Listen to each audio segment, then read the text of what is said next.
कृष्ण कृष्ण कृष्ण हरे हरे, हरे राम राम राम हरे हरे। नमो विष्णुपादाय कृष्ण प्रेष्ठाय भूतले, श्रीमते भक्ति वेदांत स्वामिन्निति नामिने। नमस्ते सरस्वती देवे गौरवाणी प्रचारिणे, निर्विशेषा शून्यवादी पाश्चात्य देश तारिणे।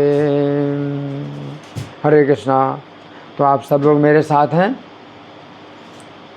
हाँ, तो राघवी माता जी आप मेरे साथ हैं, और आपके साथ कितनी माताएं हैं और भक्त भी हैं? जी प्रभु जी, अभी तक 16 हैं, अभी ज्वाइन कर रहे हैं, बाकी होंगे। अच्छा, तो सब माताएं हैं, कोई भक्त भी हैं? नहीं प्रभु जी लोग भी हैं। अच्छा, ठीक है। तो अब आप मेरे साथ रहिए, मैं कुछ पूछूंगा तो मुझे पता चलेगा कि आप मेरे साथ हैं, तो आप जो है बताते रहिएगा। तो इस तरह से मुझे प्रबोध प्राप्त होगा कि मेरे साथ कोई है। ठीक है। तो ये जो कथा है श्रीमद् भागवत के 7वें स्कंद में, तो 7वें स्कंद में नारद जी युधिष्ठिर महाराज को सुना रहे हैं। युधिष्ठिर महाराज जिस समय हस्तिनापुर में हैं और राजसूय यज्ञ कर रहे हैं। हस्तिनापुर में नहीं है, इंद्रप्रस्थ में है। हस्तिनापुर में तो दुर्योधन और धृतराष्ट्र कौरव लोग थे, और इंद्रप्रस्थ इनको दिया था हिस्सा करके। तो वहाँ पर राजसूय यज्ञ कर रहे हैं, और उसी यज्ञ में शिशुपाल जब मारा गया तो युधिष्ठिर महाराज ने नारद जी से प्रश्न किया था। तो नारद जी से प्रश्न किया था, तो प्रश्न तो केवल इतना था कि शिशुपाल की इतनी अच्छी गति कैसे हुई। हाँ, वो तो कृष्ण को हमेशा गाली देता रहा और द्वेष करता रहा, तो इसकी जो है इतनी अच्छी गति कैसे हो गई कि इसके शरीर से जो निकली हुई जो ज्योति थी वो भगवान के चरणों में समा गई। तो ये कैसे हुआ?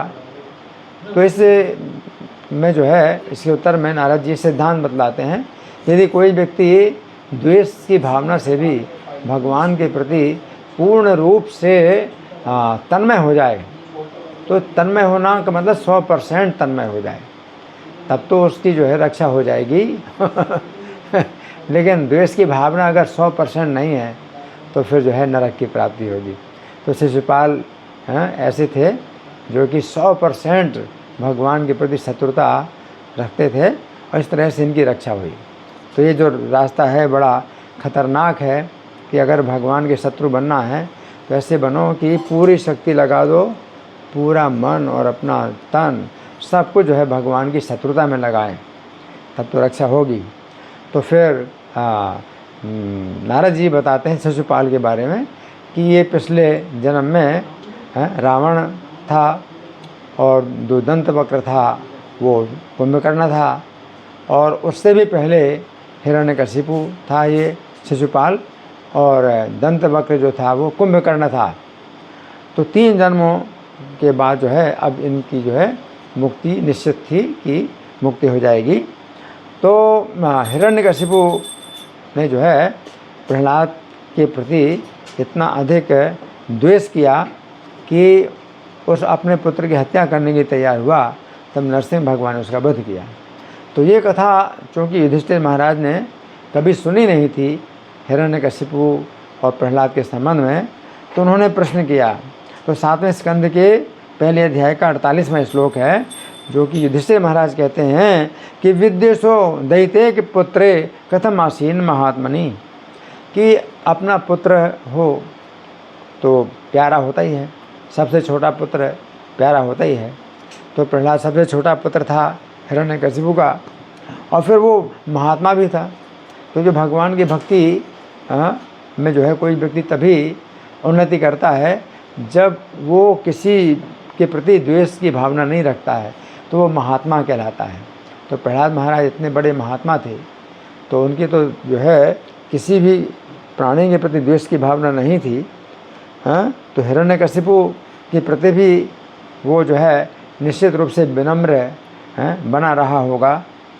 तो अपने ऐसे प्रिय पुत्र के प्रति और फिर वो भी महात्मा के प्रति द्वेष, इतना द्वेष कैसे हो गया है कि वो हत्या करने के लिए तैयार हो गया, अपने हाथ से हत्या करने के लिए तैयार हो गया, है ना। और दूसरा प्रश्न पूछा युधिष्ठिर महाराज ने कि कथम आसीन ब्रूहि में भगवान यन प्रहलादस्य अच्युतात्मता, कि अच्युत के प्रति भगवान श्री कृष्ण के प्रति उनका जो मन है कैसे मतलब पूरी तरह से प्रविष्ट हो गया। हाँ, तो ये जो है इतनी ऊंची जो भक्ति की भावना। हाँ, जबकि हिरण्यकशिपु का पुत्र, तो हिरण्यकशिपु सबसे बड़े असुर और उनका जो पुत्र है प्रहलाद सबसे बड़ा भक्त, तो ये भी संभव आसानी से संभव नहीं है, सामान्यतः कभी संभव नहीं है। सबसे बड़ा असुर पिता हो और जो पुत्र है वो सबसे बड़ा भक्त बने, तो किस प्रकार से प्रहलाद को इतनी बड़ी भक्ति प्राप्त हुई, है ना। तो जो नारद जी दो प्रश्नों का उत्तर देते हैं। तो पहले प्रश्न का उत्तर देते हैं। पहला प्रश्न क्या था कि हिरण्यकशिपु का अपने प्रिय पुत्र के प्रति द्वेष कैसे हुआ, है ना। तो अब कारण क्या है, हिरण्यकशिपु का अपने प्रिय पुत्र के प्रति द्वेष कैसे हुआ। अगर आप विचार करें तो सुन रहे माता जी, क्या क्या विचार करना है। द्वेष कैसे हो गया। हाँ हाँ, ये बहुत बड़े आश्चर्य की बात है। पिता कितना भी बड़ा असुर हो, लेकिन पुत्र के प्रति इतना द्वेष कि वो जो है पूरी तरह से उसकी अपने हाथ से हत्या करना चाहे। तो नारद जी बताते हैं कि कारण क्या था कि हिरण्यकशिपु का द्वेष था विष्णु से। विष्णु से द्वेष होने के कारण अपना पुत्र है विष्णु का ही भक्त हो, जबकि विष्णु को उससे सबसे ज़्यादा द्वेष कर रहा है हिरण्यकशिपु। मतलब कितना द्वेष कर रहा है, 100% द्वेष कर रहा है हिरण्यकशिपु। तो उसके प्रति उन विष्णु के प्रति अपना ही पुत्र है अगर भक्ति करे तो फिर अपने पुत्र के प्रति द्वेष उसको हो गया, है ना। अब विष्णु से जो द्वेष है ये कैसे हुआ। अब ये कारण प्रश्न बनता है कि हिरण्यकशिपु का विष्णु के प्रति द्वेष कैसे हुआ, है ना।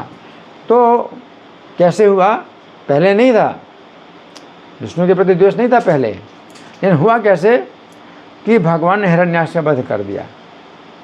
हिरण्याक्ष जो है उनके बड़े भाई थे हिरण्यकशिपु के, है ना। तो हिरण्याक्ष का जो है चूँकि भगवान ने वध कर दिया, तो फिर वो जो हिरण्यकशिपु भगवान का बहुत बड़ा शत्रु बन गया, है ना। तो ये असुरों का सिद्धांत यही होता है कि मेरा भाई हिरण्याक्ष का विष्णु ने वध किया।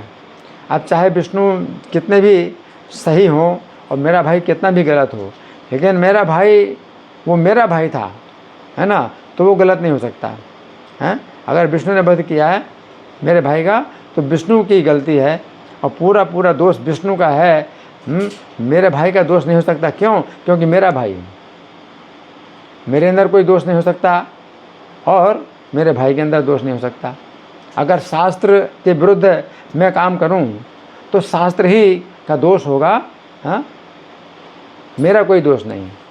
तो शास्त्र साधु आचार्य से भी जो है ऊपर ये असुर लोग होते हैं कि कोई आचार्य या कोई शास्त्र या कोई साधु अगर हमारा विरोध करता है तो दोष उस साधु का ही है, शास्त्र का ही है, आचार्य का ही है, मेरा दोष नहीं हो सकता। क्यों? क्योंकि मैं सबसे अच्छा हूँ और मेरा भाई भी उसी प्रकार। अगर मैं अच्छा हूँ, मेरे अंदर कोई दोष नहीं हो सकता, चाहे मैं जो कुछ भी करूँ, चाहे जो कुछ कहूँ। तो मेरा भाई भी है तो उसका भी जो है कोई दोष नहीं हो सकता, है। और अगर विष्णु ने मेरे भाई का वध किया तो सबसे बड़े शत्रु मेरे विष्णु हैं। इस प्रकार से उसने जो है अपना पूरी शक्ति, द्वेष करने की पूरी शक्ति जो है भगवान विष्णु के प्रति उसने लगाई, है ना। तो अब भगवान विष्णु से अगर द्वेष करना है तो फिर कुछ कदम उठाना पड़ेगा। तो कदम क्या उठाया उसने कि पूरे असुरों के समाज में जो है ये बात फैलाई, सबको इकट्ठा किया। तो बोलने की बड़ी कला थी, हैं, हिरण्यकशिपु, हैं, जैसे असुरों के पास बोलने की बड़ी कला होती है, और इस बोलने की कला से कोई व्यक्ति सही को गलत बना सकता है और गलत को सही बना सकता है। तो हिरण्यकशिपु के पास बोलने की बहुत कला थी। क्या माता जी, क्या कला थी? बोलने की कला थी। उससे क्या कर सकते हैं? अपने शत्रु को मित्र, मित्र को शत्रु बना सकते हैं। वो इन्फ्लुएंस करता था वो। मित्र को, वो तो अलग बात है। यहाँ की सही बात को गलत बना सकते हैं और गलत को सही बना सकते हैं। तो ये जो है मतलब विष्णु में चाहे जितने भी गुण हो, और सब गुण अनंत गुण हैं, लेकिन सब जो है विष्णु के दोष, विष्णु में जो है दोष ही दोष बताएंगे, और अपने अंदर चाहे जितने भी दोष हैं, लेकिन अपने अंदर गुण, अपना गुण बताएंगे। तो बोलने की कला ऐसी होती है। तो फिर उसने क्या किया, इसी प्रकार की जो है कला का उपयोग किया। और आजकल ऐसे ही हो रहा है, जो बोलने की कला जानते हैं तो वे जो है गलत गलत सिद्धांत जो है अपने चला रहे हैं। गीता के विरुद्ध भी सिद्धांत चला रहे हैं, भगवान कृष्ण के विरुद्ध भी बातें बोल रहे हैं, और लोगों को इस प्रकार से क्या कर रहे हैं, ब्रेन वाशिंग, उसको ब्रेन वाशिंग बोलते हैं, है ना। इस तरह से भगवान के विरुद्ध, कृष्ण के विरुद्ध, गीता के विरुद्ध भी अपने बहुत से अपने जो सिद्धांत हैं वो बनाते हैं और फैलाते भी हैं। तो इसने जो है क्या किया कि अपनी कला का दुरुपयोग किया, है ना। तो एक दृष्टि से कला का ये सदुपयोग है। इतना लाभ तो हुआ कि विष्णु से शत्रुता का संबंध स्थापित कर लिया। और शत्रुता का संबंध कैसा? 100%। अगर 100% ना हुआ तो बताइए माता जी, क्या नुकसान है कुछ? तो फिर नरक की प्राप्ति। हाँ, फिर नरक की प्राप्ति होगी। अगर 1% भी कम हुई तो नरक की प्राप्ति होगी। तो 100% शत्रुता का संबंध उसने स्थापित किया। तो विष्णु का सब जो है दोष बताया। तो क्या दोष बताया कि विष्णु आजकल पक्षपाती हो गए हैं। पहले तो समता का अभ्यास करते थे। तो गीता में तो भगवान ने बताया समोहम सर्वभूतेषु, सब प्राणियों में समान हूँ। तो हिरण्यकशिपु ने कहा कि विष्णु पहले तो समान थे, हैं, लेकिन अभी क्या हुआ कि अभी हाल में जो है वो देवताओं का पक्ष लेने लगे हैं, देवताओं का पक्ष लेने, और मेरे भाई को मार डाला। तो अपना समता का स्वभाव छोड़ दिया है विष्णु ने, हैं, जबकि भगवान में जो है सभी गुण है, कोई भगवान में दोष नहीं है, और समता का पूरा गुण है भगवान के अंदर। लेकिन उसने जो है जब बताया तो वो सबको ऐसे ही लगा कि हाँ ये बिल्कुल सही बोल रहे हैं। विष्णु ने जो है अपना जो है समता का दोष जो है अब जो है शुरू कर दिया है, और पक्षपाती हो गए हैं। विष्णु देवताओं का पक्ष लेते हैं और मेरे भाई को मार डाला है ना। तो अपना स्वभाव छोड़ दिया समता का, हैं, अब विषमता का जो है व्यवहार करने लगे हैं। और विष्णु ने क्या किया, माया से सूकर रूप धारण किया। माया से मेरे भाई को मार डालने के लिए अपनी माया से सूकर का रूप धारण किया, है ना, उसने ऐसा कहा। जबकि भगवान ने सूकर का जो रूप धारण किया था वो पृथ्वी को बाहर निकालने के लिए, क्योंकि पानी के अंदर पृथ्वी जो डूबी हुई थी और वहाँ कीचड़ वगैरह होता है, तो सूकर के पास जो है वो शक्ति होती है सूंघने की और ढूंढने की। तो पानी के अंदर, कीचड़ के अंदर सूकर जो है ढूंढ सकता है, सूंघ सकता है। इस प्रकार से पृथ्वी को निकालना था। लेकिन हिरण्यकशिपु ने विष्णु के कोई गुण पर विचार नहीं किया, बल्कि गुणों में भी दोष निकाल दिया। और क्या कि मेरे भाई को मारने के लिए माया से सूकर का रूप धारण किया था, है ना। और मेरा भाई तो माया का प्रयोग नहीं करता था, हैं, उसने तो जो है अन्य रूप धारण नहीं किया, आपने उसी रूप में रहा। लेकिन विष्णु ने अपना रूप जो है छोड़ करके सूकर का रूप धारण किया मेरे भाई को मारने के लिए। और अब मुझे क्या करना है, हिरण्यकशिपु ने सब असुरों को बताया कि मुझे क्या करना है। अब असुरों का राजा है, और राजा साहब जो कुछ बताएं तो क्या होता है, सब लोग सामान्य लोग उसी प्रकार की बात मानते हैं, उसी प्रकार की बात समझते हैं। तो हिरण्यकशिपु ने कहा कि अब देखो विष्णु के प्रति जो है अब हमें पूरी पूरी शत्रुता रखनी चाहिए। हमारे असुरों के समाज के जो है विष्णु शत्रु हैं। और मुझे क्या करना है, मेरा लक्ष्य ये है, मेरे जीवन का लक्ष्य ये है कि अपने सूल से विष्णु का सिर काट करके विष्णु के खून से अपने भाई का मैं तर्पण करूं। मेरा भाई जो मर गया है तो अपने भाई का तर्पण करूंगा विष्णु के खून से, और तो मैं सूल से विष्णु का सिर काटूं, है ना। तो इससे विष्णु जब नष्ट हो जाएंगे तो देवता भी नष्ट हो जाएंगे, है ना। क्यों देवता क्यों नष्ट हो जाएंगे? क्योंकि वृक्ष की जो जड़ है अगर कट गई, हाँ, वृक्ष की जड़ ही अगर हमने काट दी, उखाड़ दी, नष्ट कर दी, तो फिर पूरा वृक्ष क्या होगा? बोलो माता। नष्ट हो जाएगा, पूरा वृक्ष नष्ट हो जाएगा। तो जो देवता लोग हैं वो इस वृक्ष के जो है समझो कि अलग अलग अंग हैं, और विष्णु जो है उनकी जड़ है। तो जड़ के द्वारा ही वृक्ष को पोषण प्राप्त होता है, और जड़ ही अगर उखाड़ दी और नष्ट कर दिया तो फिर पूरा वृक्ष कैसे रहेगा? तो देवताओं को जो है मुझे कुछ भी करने की ज़रूरत नहीं है कि एक एक देवता का वध करूँगा, बल्कि क्या करूँगा, विष्णु का जो है सिर काट करके और विष्णु के खून से अपने भाई का जो है तर्पण करूँगा, और विष्णु के मर जाने से, नष्ट हो जाने से जो देवता हैं वो भी नष्ट हो जाएंगे, है ना। तो जैसे वृक्ष की जड़ कट जाए तो शाखाएं, पत्तियां सब सूख जाती हैं। अब उसने ये विचार नहीं किया, असुर हैं, असुर लोग इतना विचार नहीं करते कि अगर विष्णु नहीं रहेंगे तो असुर कहाँ रहेंगे। संपूर्ण सृष्टि के कारण तो विष्णु है। जीवनम सर्वभूतेषु, सब असुर हो चाहे देवता हो, सबको जीवन देने वाले तो वो हैं।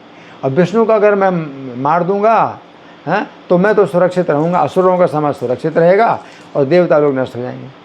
तो असुरों के जो है सिद्धांत ऐसे ही बेसिर पैर के होते हैं, है ना। तो फिर अब उसने हिरण्यकशिपु ने कहा कि असुर लोग, आप तुम लोग जो है मेरी प्रजा हो और मैं तुम लोगों का राजा हूँ। अब क्या करना है, पृथ्वी में तपस्या स्वाध्याय यज्ञ में जो लोग लगे हैं तो उनको नष्ट करो, है ना। क्यों? देवताओं की जड़ विष्णु है और विष्णु की जड़ है तपस्या स्वाध्याय यज्ञ, है ना। तो विष्णु को नष्ट करने के लिए, विष्णु को नष्ट करने से देवता नष्ट हो जाएंगे, ये जड़ है, देवताओं की जड़ विष्णु है। और विष्णु को नष्ट करने के लिए हमें क्या करना चाहिए? तपस्या स्वाध्याय यज्ञ, जो कार्य हो रहे हैं उनको नष्ट करना। तो विष्णु की जड़ है वो, तो विष्णु नष्ट हो जाएंगे, है ना। तो क्या ऐसा है? अब मैं आपसे पूछता हूँ कि राघवी माता, क्या ऐसा है कि तपस्या और स्वाध्याय यज्ञ जो है ये विष्णु की जड़ हैं? नहीं, विष्णु इसकी भी जड़ है। तपस्या स्वाध्याय यज्ञ भी जो है ये क्या है? ये भी, इनकी भी जड़ विष्णु है। भगवान को कहा जाता है भोक्ता है, कि तपस्या यज्ञ के भोक्ता हैं भगवान, और प्रसन्न होते हैं जो तपस्या यज्ञ करते हैं। तो भगवान को प्रसन्न करने के लिए कोई करते हैं तपस्या यज्ञ तो भगवान प्रसन्न होते हैं उनसे, और भगवान रक्षा करने वाले हैं। तपस्या यज्ञ स्वाध्याय इन कार्यों की भगवान रक्षा करते हैं, धर्म की रक्षा करते हैं भगवान, है ना। तो ये नहीं है कि भाई हम धर्म को नष्ट कर दें तो भगवान नष्ट हो जाएंगे, बल्कि धर्म के रक्षक भगवान हैं, है ना।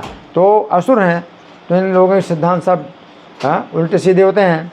तो उसने क्या मतलब कहा कि तपस्या स्वाध्याय यज्ञ अगर हम नष्ट करेंगे तो जो है विष्णु नष्ट हो जाएंगे, लेकिन ऐसी बात नहीं है।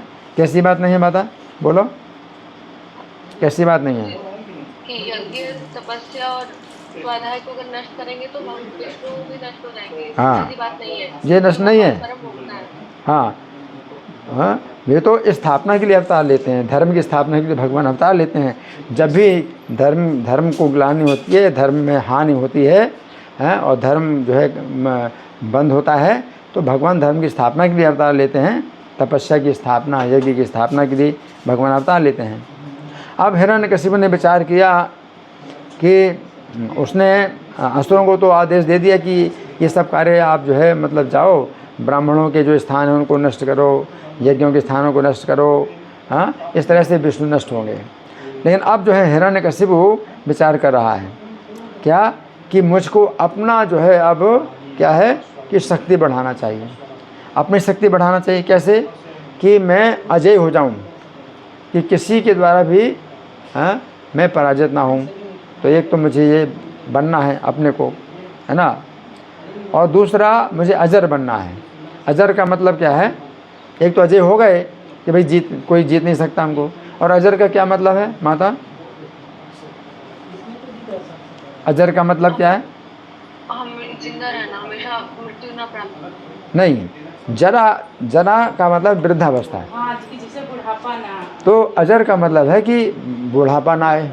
तो मुझे कभी बुढ़ापा ना आए, तो शक्ति में हमें पूरे शरीर में पूरी शक्ति हमेशा बनी रहे, कभी बुढ़ापा ना आए। फिर तीसरा है अमर। बुढ़ापा ना आए तो हो सकता है मृत्यु आ जाए, कई लोगों की बुढ़ापा नहीं आता, मृत्यु आ जाती है। तो फिर तीसरा है अमर, मुझे अमर भी बनना है। फिर चौथा अप्रतिद्वंद्वत्व, यानी मेरा प्रतिद्वंदी कोई होगा ही नहीं। मुझे ऐसा बनना है कि मेरे समान कोई बलवान हो ही नहीं जो मुझसे युद्ध कर सके। तो अप्रतिद्वंद्वत्व मुझे चाहिए। फिर पांचवा है एक राज है, एक राजा, एकमात्र एक राजा, एक शासन, अकेला मेरा ही शासन सबके ऊपर चले।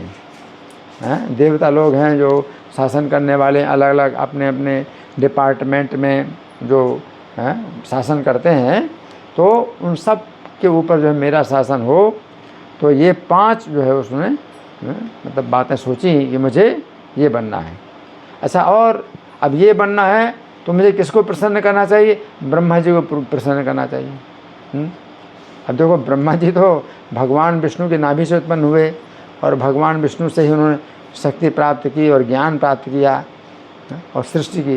लेकिन वो क्या सोचता है कि ब्रह्मा जी परम पुरुष हैं, अपनी तपस्या समाधि से ईश्वर बन गए हैं।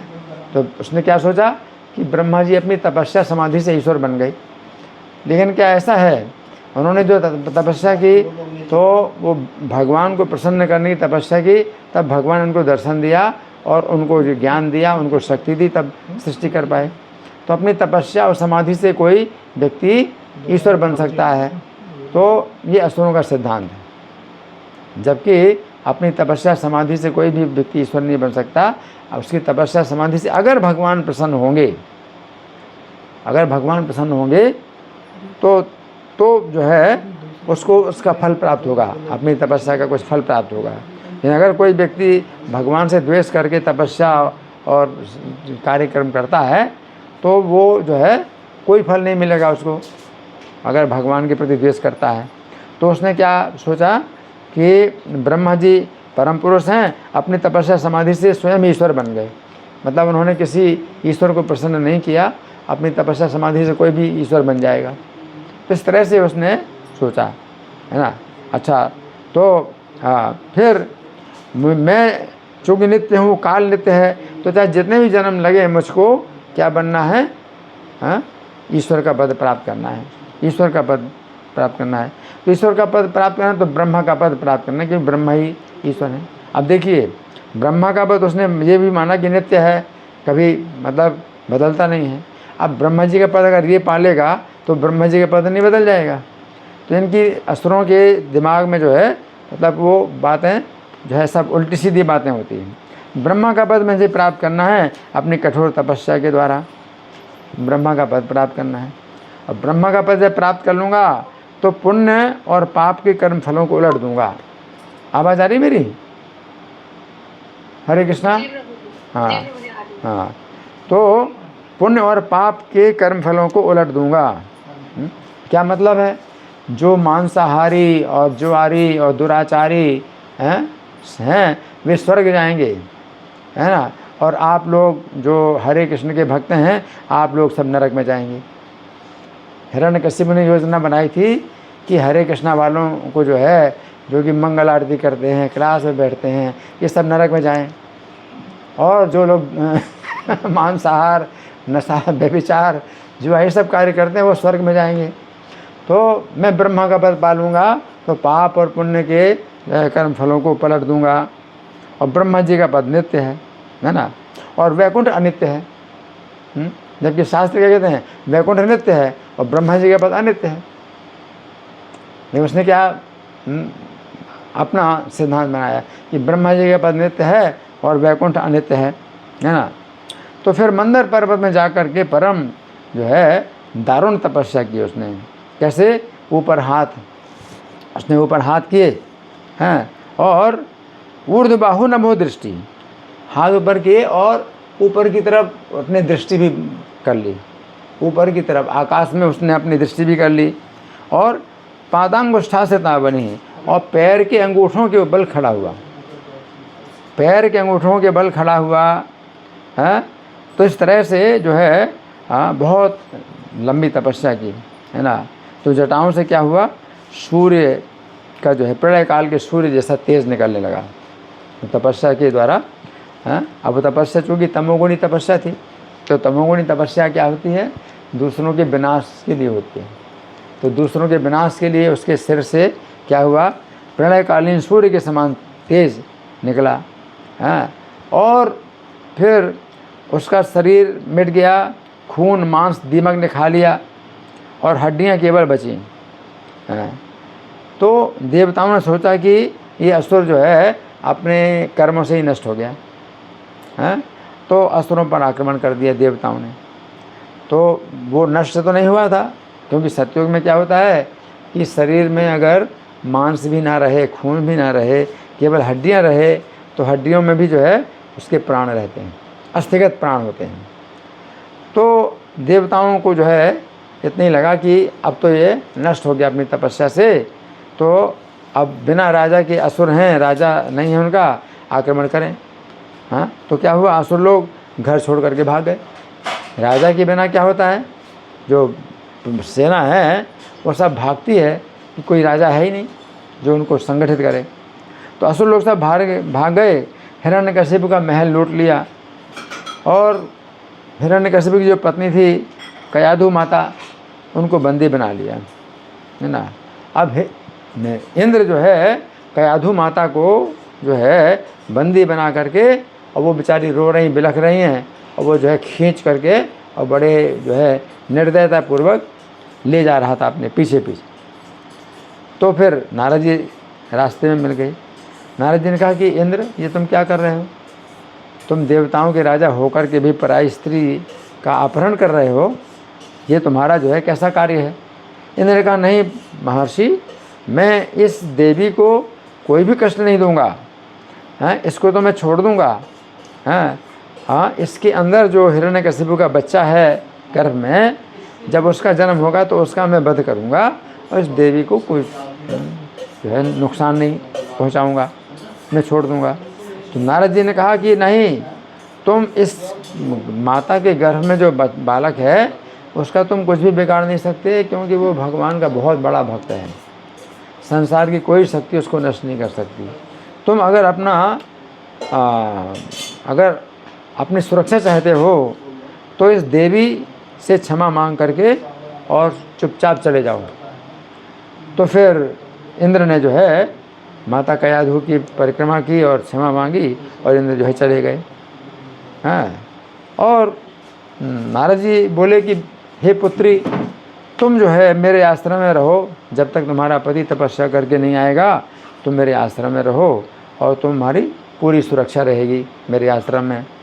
तो माता कयाधु जो है नारद जी के आश्रम में आ गई और अब वो जो है सेवा करती थी नारद जी के आश्रम में, और ये सोच करके कि मैं बालक को जन्म तभी दूंगी जब मेरे पति वापस आएंगे।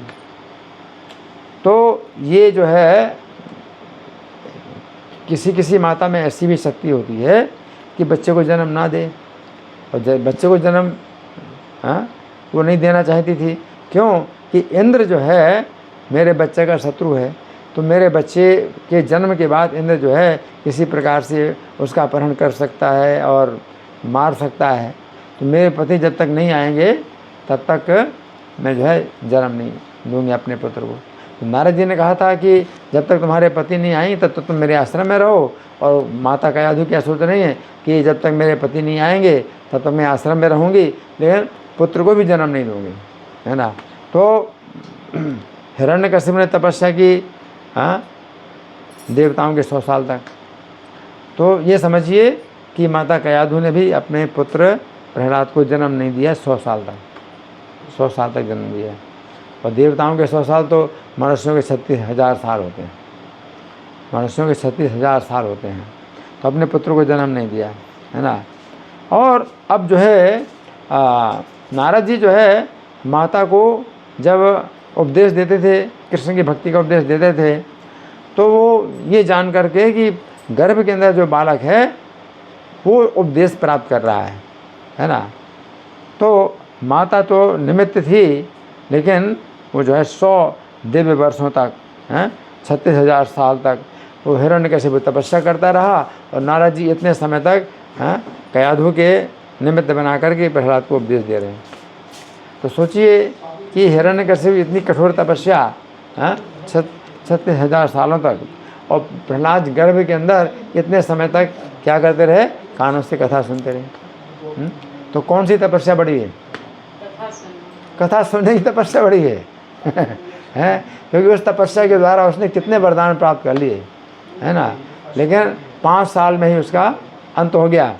तो जब बालक प्रहलाद ने जन्म लिया, हिरण्यकशिपु जब तपस्या करके आए तो बालक प्रहलाद ने जन्म लिया, और 5 साल के जब थे प्रहलाद, तभी जो है जब इतना मतलब तनाव हो गया कि अपने पुत्र को अपने हाथ से ही वो मारने के लिए तैयार हो गया, तो भगवान ने वध कर दिया। तो 36,000 साल की तपस्या में 5 साल का ही केवल आनंद मिला। 5 साल तक खूब दादागिरी कर ली उसने, फिर मारा गया। तो जो प्रहलाद जी की जो भक्ति थी, जो कि सुनते रहे नारद जी के द्वारा भगवान का गुणगान सुनते रहे, तो वो जो है उससे उनको जो है अमृत प्राप्त हो गया। मृत्यु से हमेशा के लिए मृत्यु से हमेशा के लिए उनको जो है सुरक्षा प्राप्त हो गई। तो अब ये जब 100 साल जब पूरे हो गए, तो हिरण्यकशिपु के सिर से अग्नि निकली, आकाश में फैल गई। नदियाँ समुद्र सब जो है क्षुब्ध हो गए, और पृथ्वी पर्वतों के साथ हिल रही है। उसकी जो तमोगुणी तपस्या विनाशकारी होती है, तो उसकी तपस्या से सब देवता तप गए। आकाश में जो है वो अग्नि ऊपर बढ़ती गई, और जो देवताओं के लोक हैं वहाँ तक अग्नि चली गई, हिरण्यकशिपु के सिर से निकली, सभी देवता तप्त हो गए। तो स्वर्ग से जो है ब्रह्मलोक आए, ब्रह्मा जी के पास आए, और उन ब्रह्मा जी को बताया कि हिरण्यकशिपु की तपस्या से हम स्वर्ग में रह नहीं सकते हैं, आप इसकी तपस्या को रोकिए, कि पूरी प्रजा को ये नष्ट कर देगा, अपनी तपस्या के द्वारा पूरी प्रजा को नष्ट कर देगा, और ये जो है आपका पद प्राप्त करना चाहता है। ब्रह्मा जी का पद, तो सब देवता कह रहे हैं कि ये आपका पद प्राप्त करना चाहता है, और अगर ये आपका पद प्राप्त कर लेगा तो सब कुछ नष्ट कर डालेगा। तब ब्रह्मा जी आए, हिरण्यकशिपु उनका जो है देखने के लिए, तो उसका शरीर तो पूरा जो है ख़त्म हो चुका था, तो पता नहीं कहाँ उसके शरीर के ऊपर भी बहुत सी मिट्टी और जो है पेड़ पौधे हो गए थे, तो उसका शरीर ही नहीं दिखाई दे रहा। तो ब्रह्मा जी देखते हैं कि कहाँ पर है, सब जगह घास है और वृक्ष हैं, जैसे बादलों में सूर्य छिपा हो, ऐसे हिरण्यकशिपु जो है संसार को तपा रहा है, लेकिन खुद दिखाई नहीं पड़ रहा। ऐसा होता है ना, कई बार बादलों में सूर्य छिप जाता है तो गर्मी बहुत पैदा होती है, लेकिन सूर्य नहीं दिखाई पड़ता बादलों के कारण। इसी प्रकार से संसार को तपा रहा था। तो ब्रह्मा जी ने उसको आवाज़ दी कि उठो हिरण्यकशिपु, उठो, वर मांगो। अपने कमंडलू का जल छिड़का उसके ऊपर, तो उसका शरीर अब जो है बिल्कुल स्वस्थ हो गया। उसके शरीर में नया खून और मांस सब नया हो गया, और ज़्यादा कठोर हो गया। उसके द्वारा ब्रह्मा जी की जल से उसको जो शरीर प्राप्त हुआ, तो और ज़्यादा कठोर शरीर प्राप्त हो गया। तो ब्रह्मा जी की स्तुति की, तो ब्रह्मा जी को ही आदि पुरुष बोल रहा है ना, क्योंकि असुर लोग हैं, जो आदि पुरुष नहीं हैं। भगवान गोविंद आदि पुरुष हैं, गोविंदम आदि पुरुषम तमहम भजामि। भगवान कृष्ण आदि पुरुष हैं, तो ब्रह्मा जी को आदि पुरुष कह करके उसने तपस्या की, भाई आपसे पहले कोई नहीं हुआ, आपसे बढ़कर कोई नहीं है, आपके समान कोई नहीं है। ये सब जो बातें हैं ब्रह्मा जी को करके उसने तो आदि पुरुष कह करके, अब फिर ये भी कहा कि आपका पद कोई नहीं पा सकता। अब ब्रह्मा जी का पद पाने की तो तपस्या की थी, अब स्तुति में ये भी कहा कि आपका पद कोई नहीं पा सकता।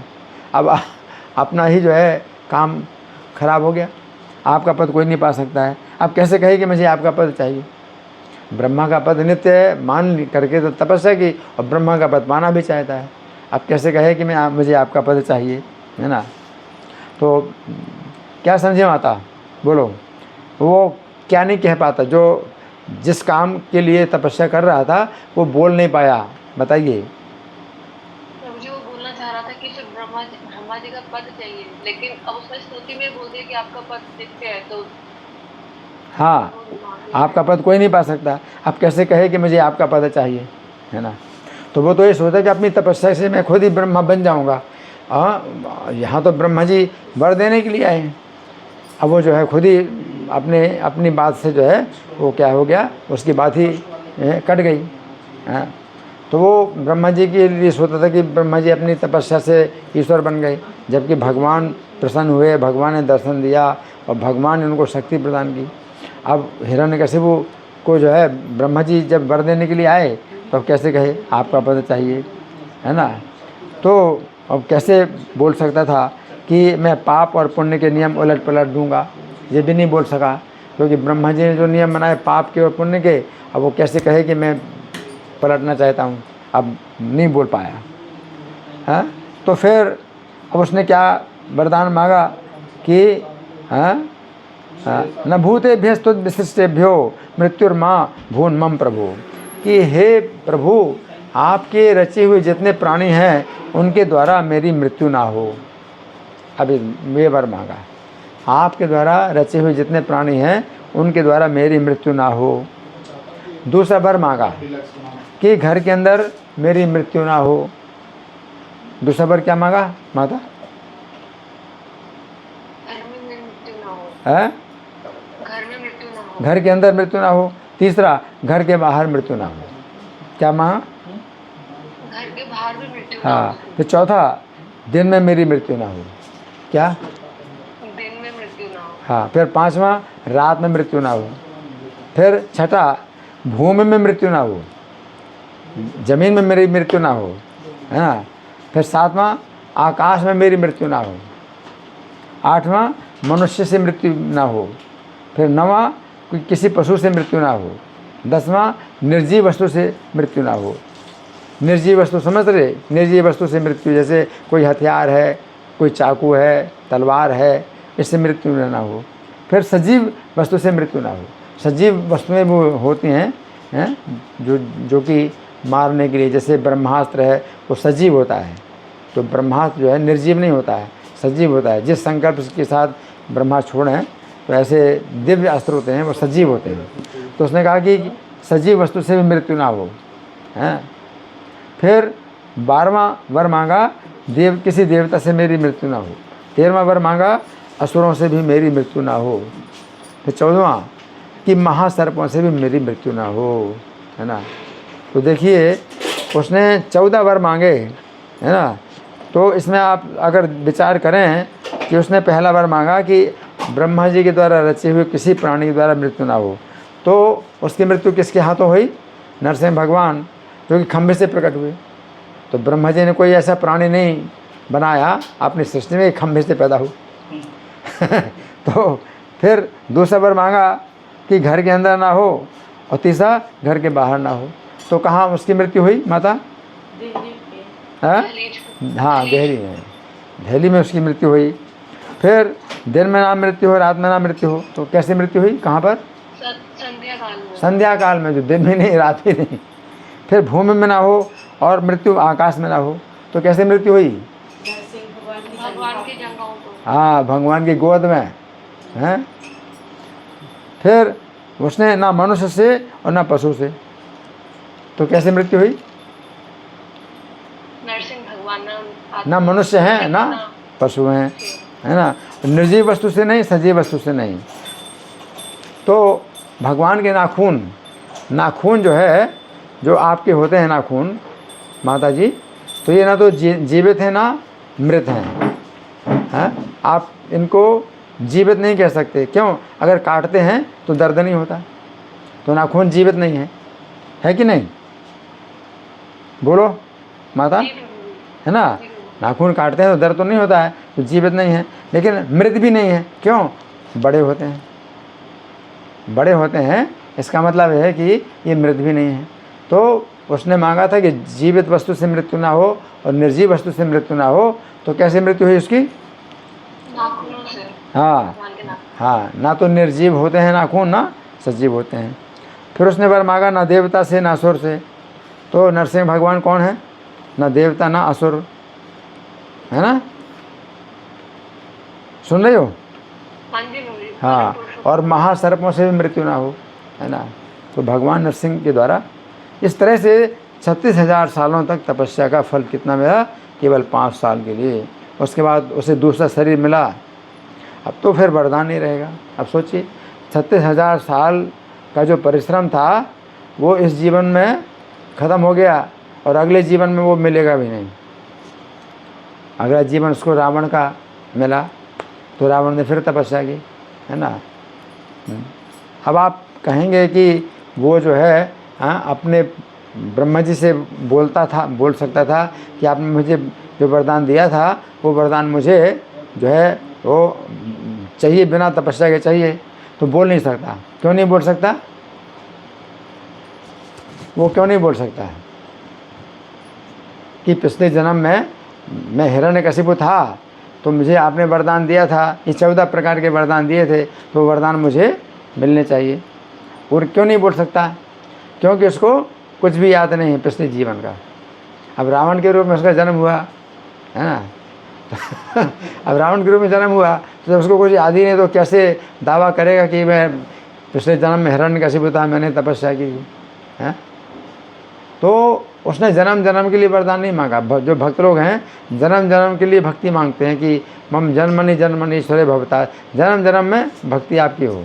तो भक्त लोग ज़्यादा बुद्धिमान होते हैं कि जन्म जन्म के लिए वरदान मांग लेते हैं कि ऐसी चीज़ हो जो जन्म जन्म हो।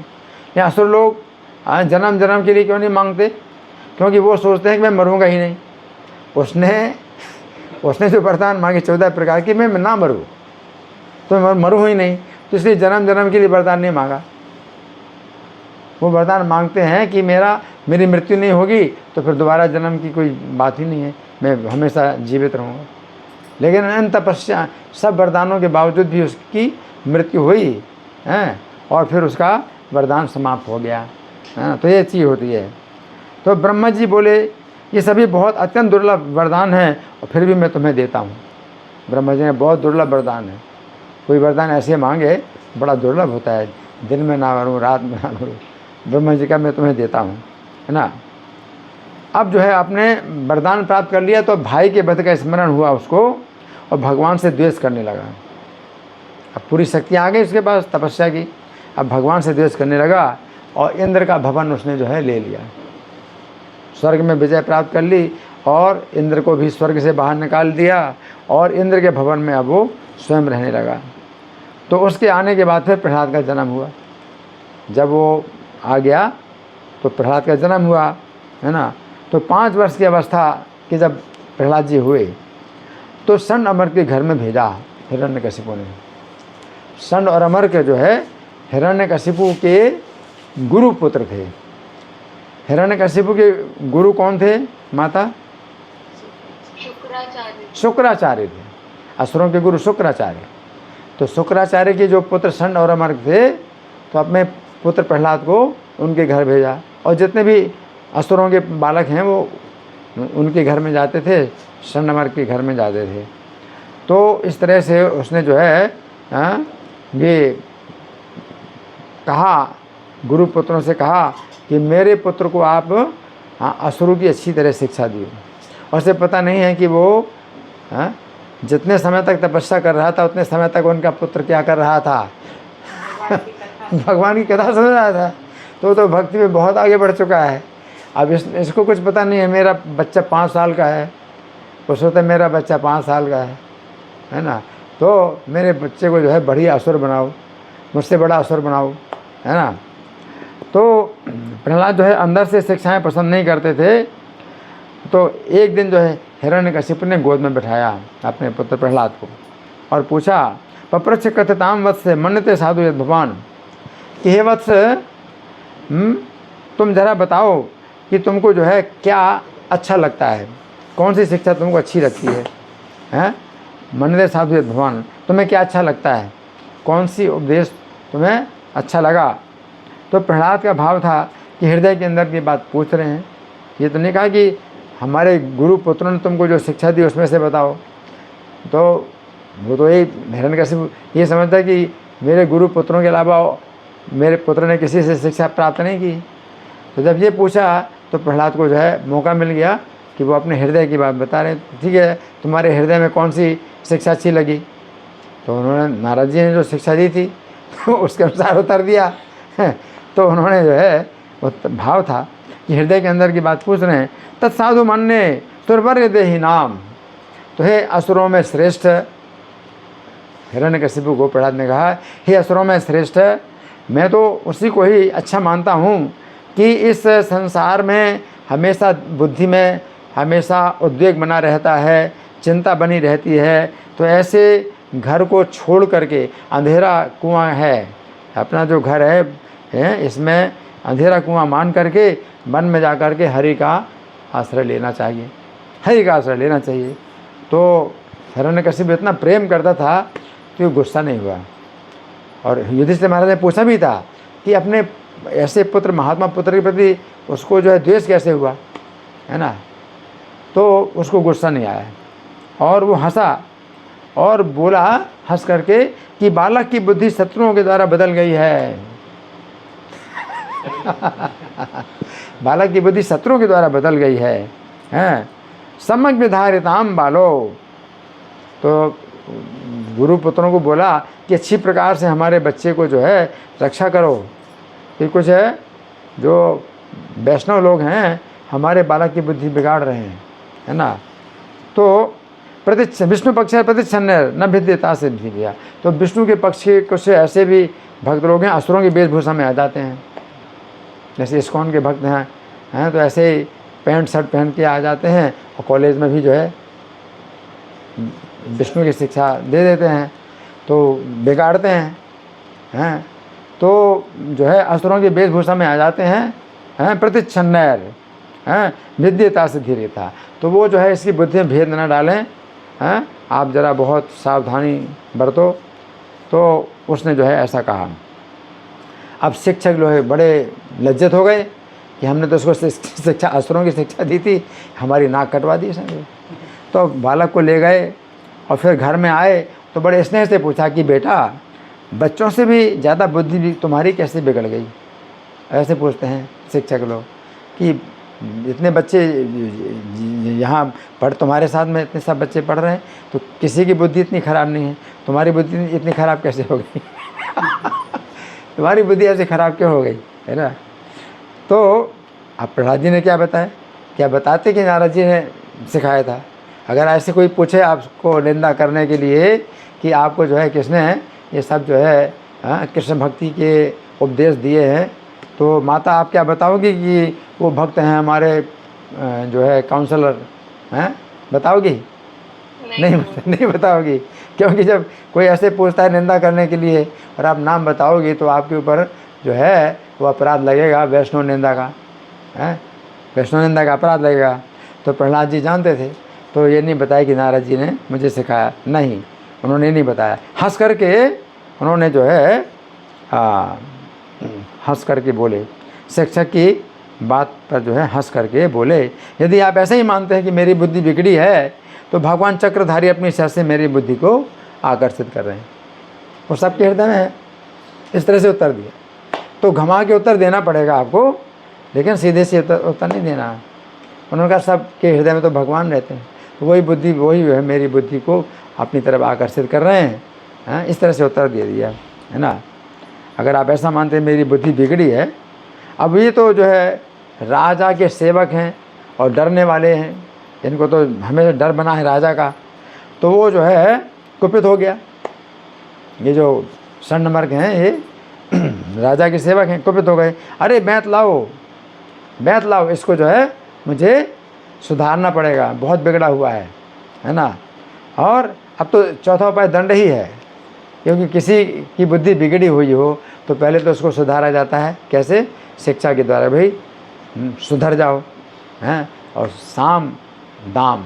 और अगर नहीं सुधरता है तो दाम कुछ प्रलोभन दिया जाए कि टॉफ़ी देंगे, कुछ ये देंगे, कुछ पैसा देंगे, तो इस तरह से भी उसको मनाते हैं। साम दाम दंड।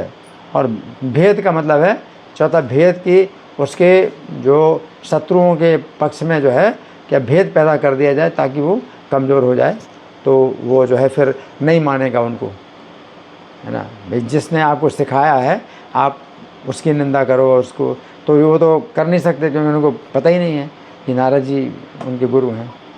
तो उसने गुरु पुत्रों ने कहा कि चौथा उपाय है सुधारने का दंड ही। तो 3 उपाय नहीं काम होते हैं, काम नहीं होते तो फिर दंड का उपाय ही मतलब करना पड़ता है।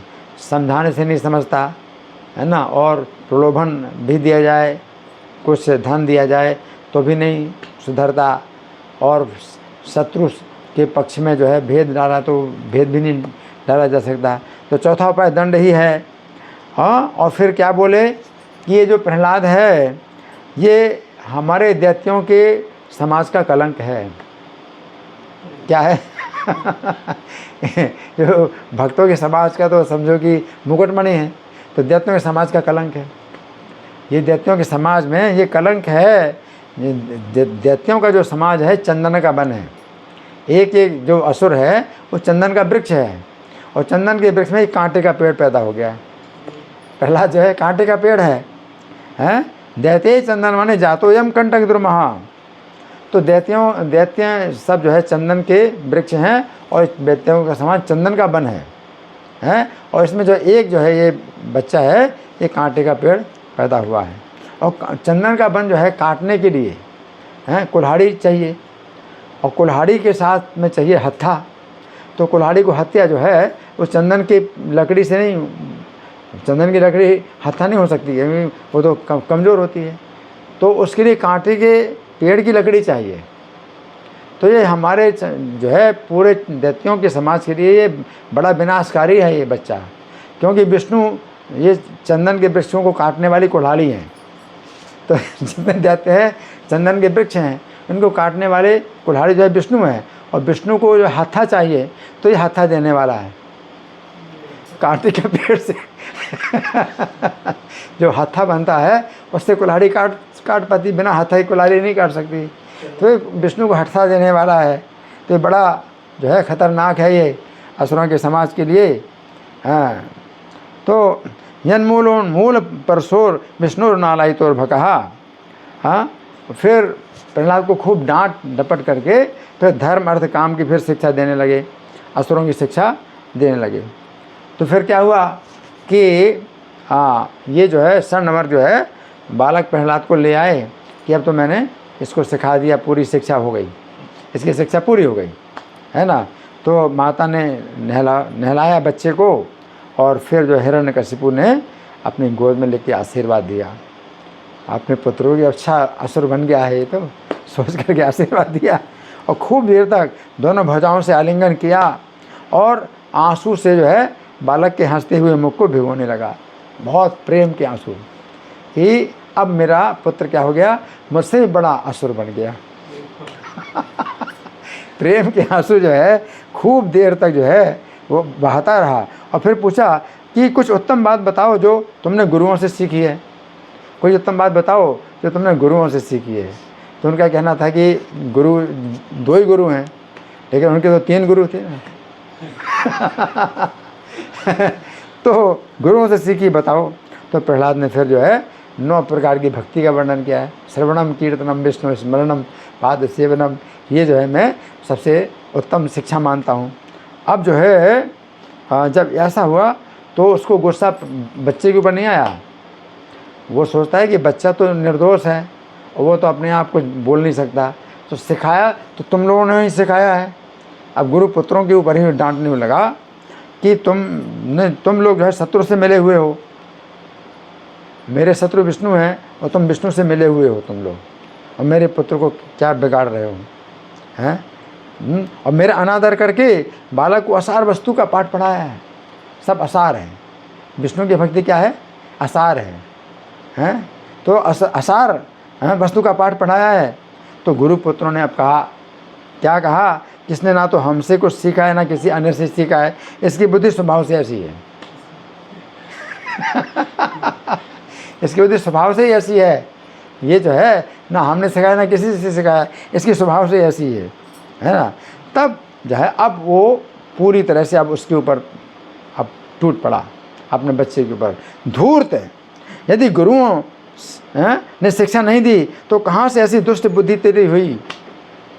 धूर्त, तेरे गुरु तो कह रहे हैं इन्होंने तो उसको नहीं सिखाया, तो कहाँ से ऐसी बुद्धि हुई है, ऐसी दुष्ट बुद्धि कैसे हुई। तो प्रहलाद जी ने क्या नारद जी का नाम बताया कि नारद जी नहीं, नारद जी का नाम नहीं बताया, नारद जी का नाम नहीं बताया। और क्या कहा, घुमा करके जवाब दिया, मतिर न कृष्ण परतः सुदोबा, कृष्ण में मति ना तो किसी के द्वारा उत्पन्न होती है और ना अपने अंदर से उत्पन्न होती है। हाँ, मिलो भी पतिर, तो फिर एक दूसरे से मिलकर के हो जाएगी। असुर लोग एक दूसरे से मिलकर के कृष्ण में मति हो जाएगी, एक दूसरे से मिलकर के भी नहीं होगी।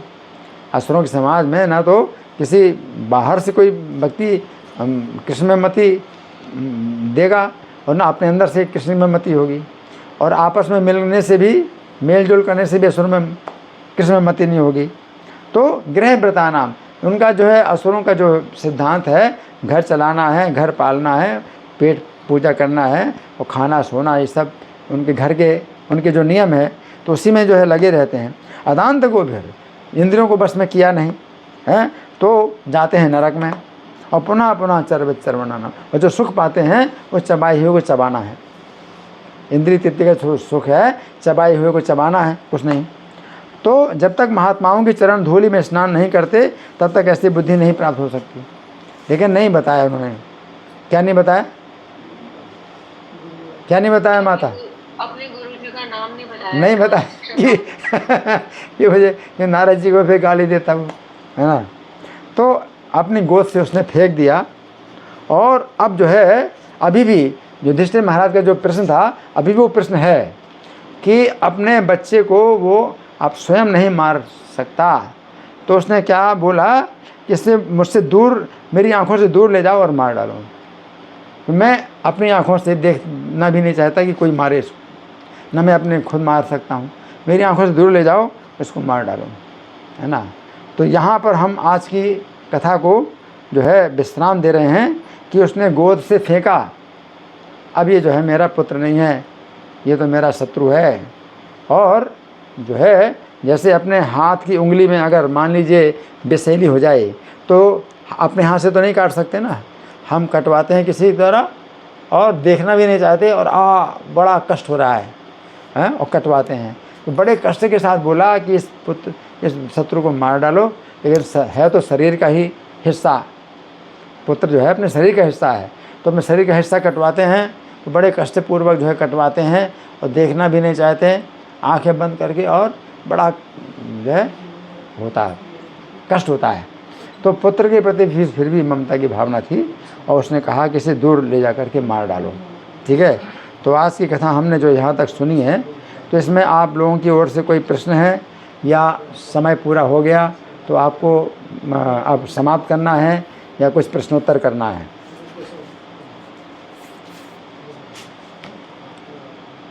हरे कृष्ण प्रभु जी, आपको प्रणाम। जी प्रभु जी, एक प्रश्न था कि जैसे आपने बताया कि 36,000 साल तक तपस्या करी हिरण्याकश्यप ने, जी। तो इतने साल तक प्रहलाद महाराज ने संग किया नारद मुनि का? संग किया नारद मुनि का, हाँ, इतने समय तक नारद मुनि संग किया। और कयाधु माता ने जो है बच्चे को जन्म नहीं दिया, तो ये हिरण्यकश्यप हिरण्याक्ष भी इतने समय तक गर्भ में रहे दिति माता के। माता दिति ने इन दोनों पुत्रों को अपने गर्भ में रखा कितने 100 वर्षों तक, देवताओं के 100 वर्षों तक। और ये क्योंकि उनको पता था कि ये बड़े विनाशकारी हैं, जन्म लेते ही जो है विनाश करेंगे सृष्टि का, तो वो जितना रोक सकती थी अपने गर्भ में कि वो जन्म ना दे, तो 100 साल तक उसने भी जन्म नहीं दिया। तो दिति माता डरती थी कि ये संसार को नष्ट करेंगे, इसलिए गर्भ में रोका। और कयाधु माता डरती थी कि मेरे पुत्र का इंद्र अनिष्ट करेगा, तो जन्म नहीं दिया, है ना। तो कयाधु ने जो है अपने पति के जब आ गए तपस्या से वापस आ गए, तब जन्म दिया प्रहलाद को, और उदिति ने फिर जो है गर्भ को रोक तो सकती नहीं, बच्चे तो कब तक रोकेंगे, तो फिर जो है उसने जन्म दिया।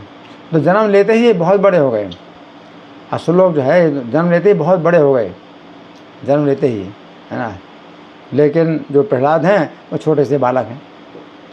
तो जो भक्त लोग जन्म लेते हैं तो वो असुरों की तरह नहीं होते हैं कि एकदम से बड़े हो जाएं। लेकिन जो राक्षस लोग होते हैं, राक्षसों में भी ऐसा है कि जन्म लेते ही बड़े हो जाते हैं। तो ये चीज़ होती है ना।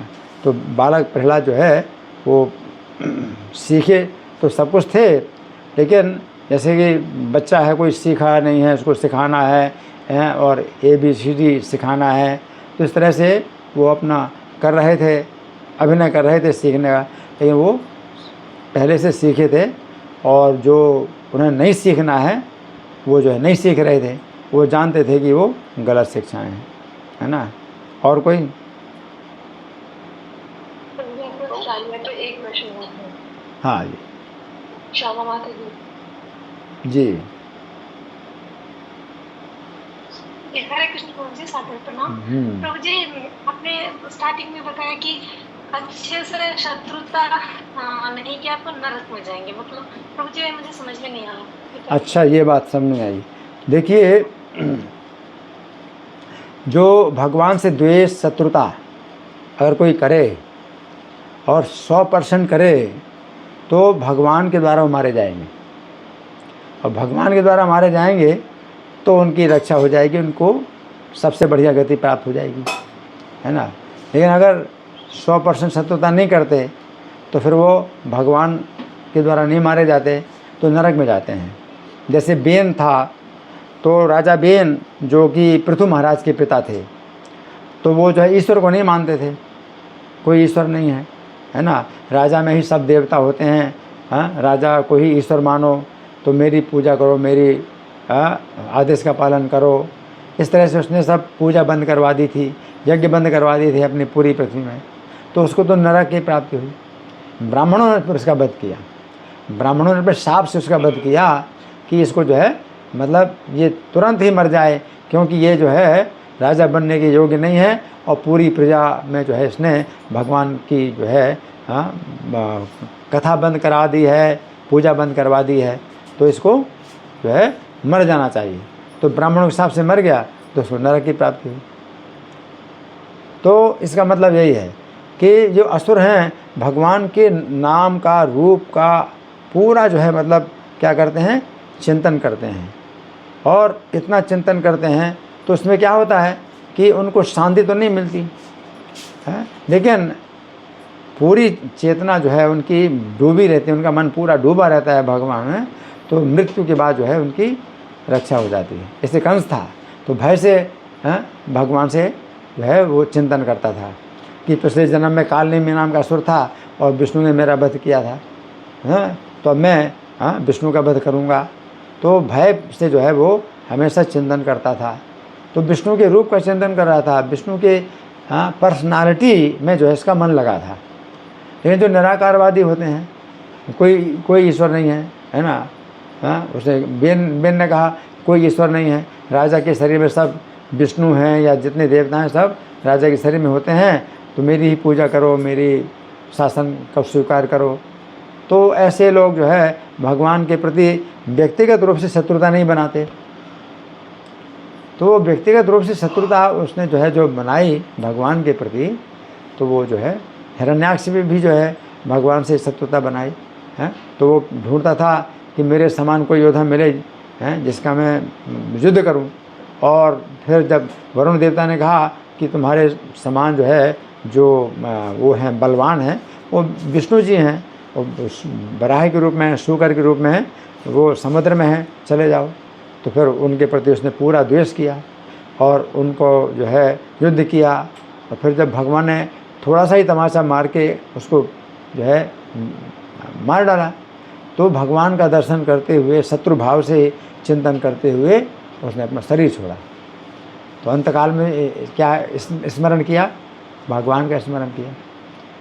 तो ये चीज़ होती है कि वो भगवान के द्वारा जब मारे जाएंगे तो उनको जो है फिर, क्योंकि भगवान जो है कल्याण की मूर्तियाँ हैं। भगवान कोई भी कार्य किसी से को भी शत्रु बनाते हैं तो शत्रुओं का भी उद्धार कर देते हैं, क्योंकि वो सूर्य जैसे होता है तो अंधकार दूर ही करेगा, है ना। तो भगवान तो जो है मंगलकारी हैं, मंगल की मूर्तियाँ हैं, तो उनसे शत्रुता करने में भी जो है लाभ है। लेकिन शत्रुता करो तो पूरी पूरी शत्रुता करो, अधूरी ना करो, हैं। तो हम पूरी शत्रुता तो कर नहीं सकते। जितने लोग निंदा करते हैं कृष्ण की, तो निंदा करते हैं कृष्ण की और जो है फिर भूल भी जाते हैं, फिर अपनी इंद्रिय तृप्ति में लगे हैं, तो वो तो नरक में जाएंगे। लेकिन ये जो है इतनी शत्रुता की इंद्रिय तृप्ति वो कर ही नहीं सकते। जैसे कंस था, भय के कारण अब स्त्री भी को भोग नहीं सकता है, कोई अच्छा भोजन भी नहीं भोग सकता, क्योंकि भय तो भय में उनका चिंतन कर रहा है, तो वो कोई भोग नहीं पाते, किसी चीज़ की इंद्रिय तृप्ति वो कर ही नहीं सकते हैं, कि वो उसी चिंतन में लगे हैं। हिरण्यकशिपु जो है इसी चिंता में लगा कि मेरा पुत्र जो है मतलब बिल्कुल बिगड़ गया, और विष्णु के जो है मतलब से उसने मतलब अच्छे संबंध बनाए हैं, जो हमारे कुल के शत्रु हैं विष्णु। तो मतलब विष्णु के प्रति उसकी द्वेष की भावना इतनी हुई, भगवान ने उसका वध किया। तो यहाँ पर समझने वाली बात यह है कि भगवान से अगर शत्रुता करो तो 100% करो, और हम शत्रुता तो 100% नहीं कर सकते। तो भक्ति चाहे 1% हो, उससे रक्षा होगी।